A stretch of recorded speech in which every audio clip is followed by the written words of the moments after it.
सुंदरवन के जंगल में कालू कौवा अपनी पत्नी टुनटुनी के साथ रहता था। वो एक मजदूर था। दिन भर काम करने के बाद उसे जो पैसे मिलते थे उसे वो अपने दोस्तों के साथ मिलकर शराब में उड़ा दिया करता था। एक दिन शराब पीकर जब वो घर आया तब टुनटुनी उससे कहती है, क्यों जी, कल तो तुमने कहा था कि तुम शराब को भाग भी नहीं लगाओगे, लेकिन आज फिर से पी कर आ गए। तुम्हारी एक बेटी भी है, कभी तुमने अपनी बेटी के बारे में सोचा है? जब सुनहरी पैदा हुई थी तब हमने क्या क्या सपने देखे थे उसके लिए। तुम्हें पता है अब मैं फिर से माँ बनने वाली हूँ।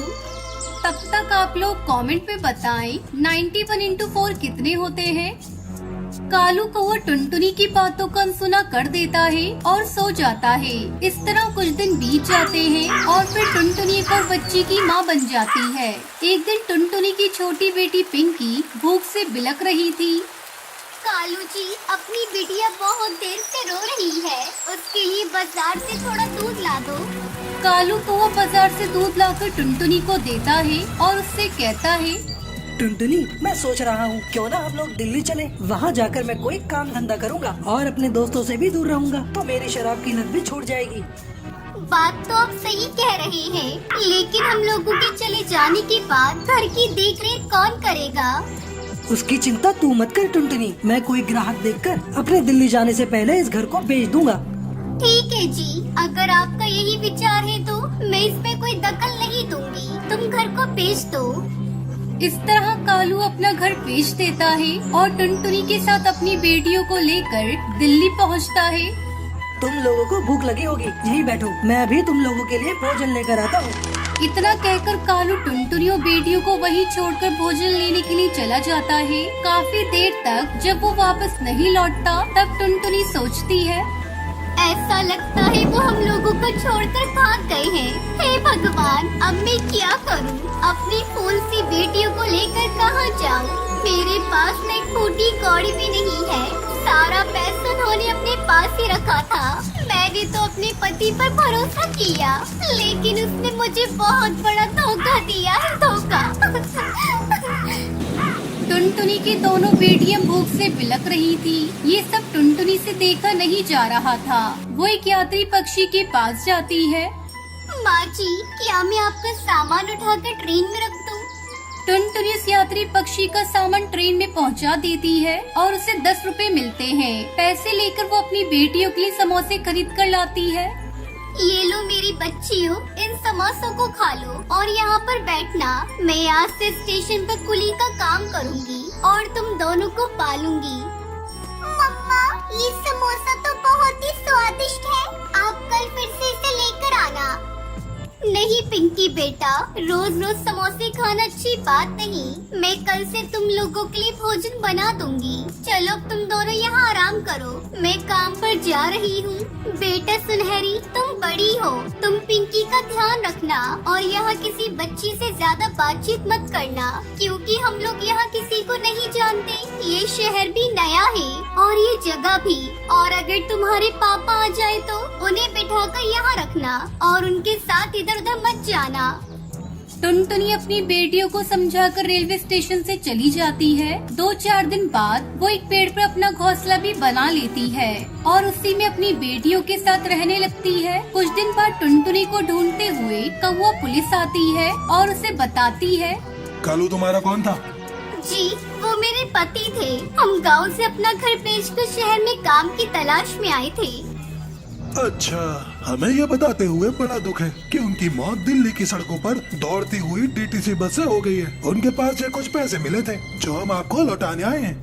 टुनटुनी उन पैसों को ले लेती है और उसे कालू के जाने का बहुत दुख होता है, लेकिन वो करती भी क्या, इसलिए वो कुली का काम करके बहुत खुश थी और खुशी खुशी अपनी बेटियों के साथ रहने लगती है।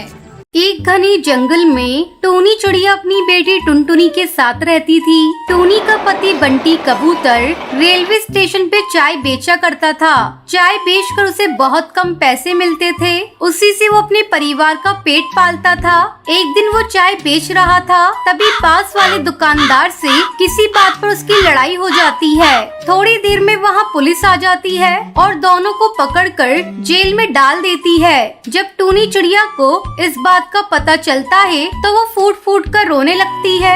हे भगवान, ये सब क्या हो गया? अब हमारा क्या होगा? मेरे पास तो बंटी को जेल से छुड़ाने के लिए पैसा भी नहीं है। कितनी बार उसे मना किया था कि अगर कोई 2 बात बोल दे तो उसे वो सह ले, लेकिन वो मेरी बात माने तब ना। अब मैं उसे कैसे जेल से बाहर निकालूं? इतनी रात में कोई वकील भी नहीं मिलेगा। टूनी चिड़िया के जोर जोर से रोने के कारण उसकी पड़ोसन चमेली कौवी उसके घर आती है। क्या हुआ टूनी बहन, क्यों इस तरह रो रही हो? क्या हुआ, जरा हमें भी बताओ, कुछ मदद कर पाऊँ तुम्हारी। तो रोने की तो बात है चमेली बहन, बंटी कबूतर को पुलिस पकड़ कर ले गई और मेरे पास एक ढेला भी नहीं है उसे बाहर निकालने के लिए। क्या किया था उसने जो पुलिस पकड़ कर ले गई? वो तो भला कबूतर है, ये बात सभी पक्षी जानते हैं। सुना है पास वाले दुकानदार से उसकी लड़ाई हो गई थी। रो मत बहन, सब ठीक हो जाएगा। इतना कहकर चमेली कौवी वहाँ से चली जाती है। इस तरह कुछ दिन गुजर जाते हैं। टूनी के पास अपने पति को बाहर निकालने का कोई इंतजाम नहीं हो पाता और बंटी के जेल चले जाने की वजह से उसकी चाय की दुकान बंद हो जाती है और घर में खाने पीने की कमी हो जाती है। एक दिन सुबह टूनी चिड़िया अपनी बेटी टुनटुनी से कहती है, बेटा चल, आज से मैं तेरे पापा की दुकान पर जाकर चाय बेचूंगी। कितने दिनों से तेरे पापा की दुकान बंद है, चाय बेचकर कुछ पैसे जमा करूंगी, फिर तेरे पापा को जेल से छुड़ा लूंगी। हाँ माँ, पापा के बिना ये घर बहुत सूना सूना लगता है। मुझे उनके बिना कुछ भी अच्छा नहीं लगता। मैं भी तुम्हारे साथ चाय बेचूंगी। दोनों माँ बेटी रेलवे स्टेशन पर चाय बेचने के लिए जाती है। चाय ले लो, चाय, गर्मा गर्म चाय। टूनी चाय बनाती और टुनटुनी चिड़िया उसे ग्राहकों को देती। मैम साहब, आपको भी चाय दूं? गर्मा गर्म इलायची वाली चाय है। चल भाग यहाँ से, मैं इस तरह स्टेशन पर चाय नहीं पीती। मैं तो 5 स्टार होटल की चाय पीती हूँ। साहब आप ले लो ना, मेरी माँ बहुत ही लाजवाब चाय बनाती है।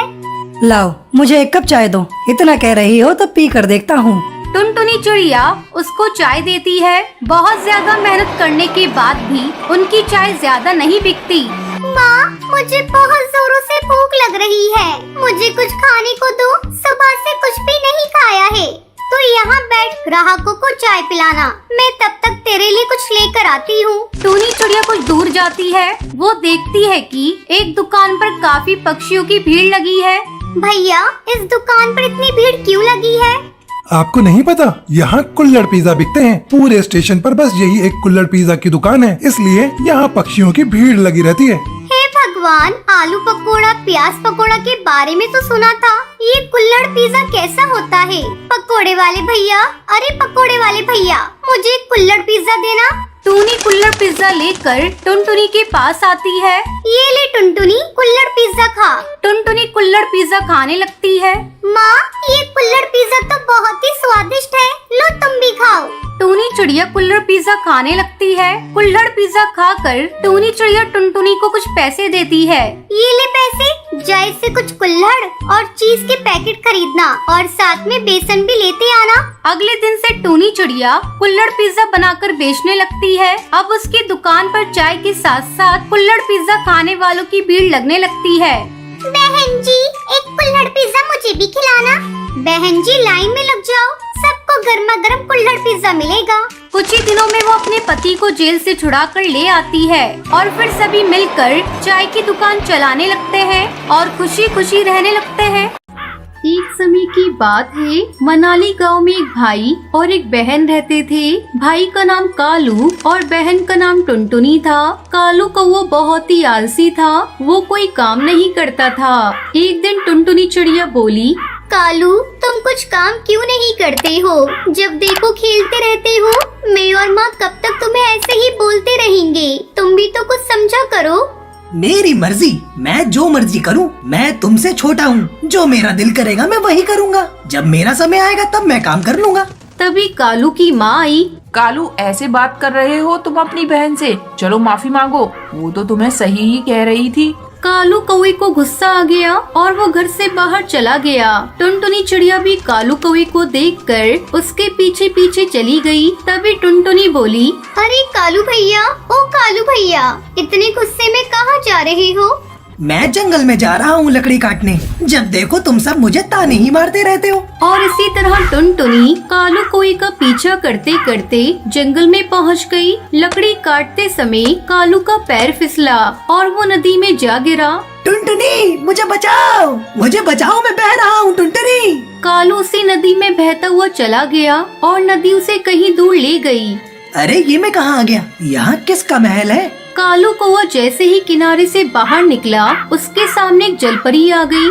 ठहर जाओ बेटा, तुम कहाँ जाना चाहते हो? तुम उस महल में जाना चाहते हो? हाँ लेकिन आप कौन है? मैं जलपरी हूँ और किनारे पर एक जादुई महल है। उस महल में तुम्हें जो चाहिए वह मिल जाएगा। जलपरी जी, जो भी चाहूँ यानी कि खेलना, खाना पीना सब कुछ? हाँ, मैं तो उस महल की रखवाली करती हूँ। जलपरी जी, मुझे भी उस जादुई महल में जाना है। मैं कुछ समय अपने घर वालों से दूर रहकर यहाँ रहूँगा। मेरे घर वाले तब मुझे समझेंगे। तुम महल में तो रह सकते हो, लेकिन मेरी इजाजत के बिना बाहर नहीं आ सकते। हाँ जलपरी जी, ठीक है। तभी कालू कौवा महल में चला गया और तभी महल का दरवाजा बंद हो गया। कितना सुंदर और बड़ा महल है। अब तो मैं बड़े मजे से रहूँगा, खाऊंगा और पीऊंगा।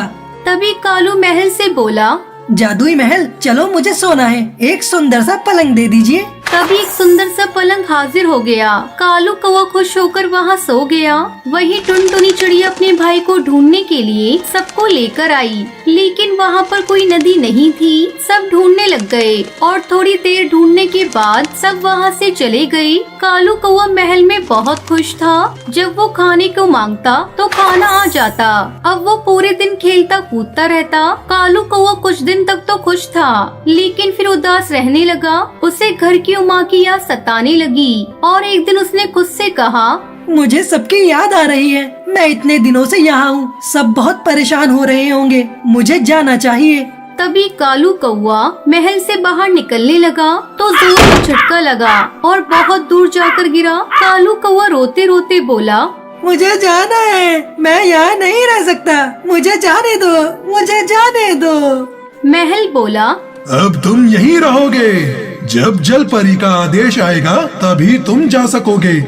कालू कौवा जोर जोर से जलपरी को आवाज देने लगा। तभी जलपरी आ गई और कहने लगी, क्या हुआ कालू कौवा? जलपरी जी, यहाँ नहीं रहना है, मुझे घर जाना है। लेकिन तुम ही तो चाहते थे कि तुम ऐशो आराम से रहो। नहीं नहीं, मुझे बस अपने परिवार के पास जाना है। मैं अब सब काम करूँगा, अपने घर वालों को शिकायत का मौका नहीं दूंगा। तभी जलपरी ने उसकी बात मानी और कालू को महल से आजाद कर दिया। कालू कौवा तेजी से उड़ता हुआ अपने घर पहुंचा। वहाँ सब आराम से अपना काम कर रहे थे। अरे कालू, क्या हुआ? तुम तो अभी अभी जंगल गए थे ना लकड़ी काटने। मैं भी तुम्हारे साथ ही थी, लेकिन तुम दिखे ही नहीं तो मैं वापस आ गई।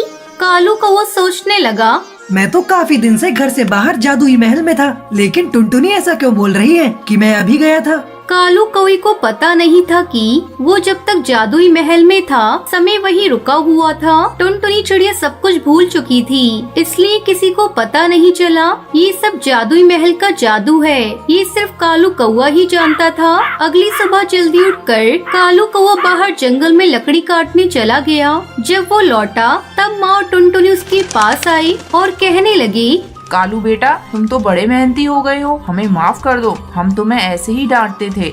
नहीं माँ, अब मुझे समझ आ गया है कि काम कितना जरूरी है। अब मैं आराम नहीं करूँगा, काम करूँगा। इस तरह माँ और टुनटुनी दोनों ने कालू को गले लगा लिया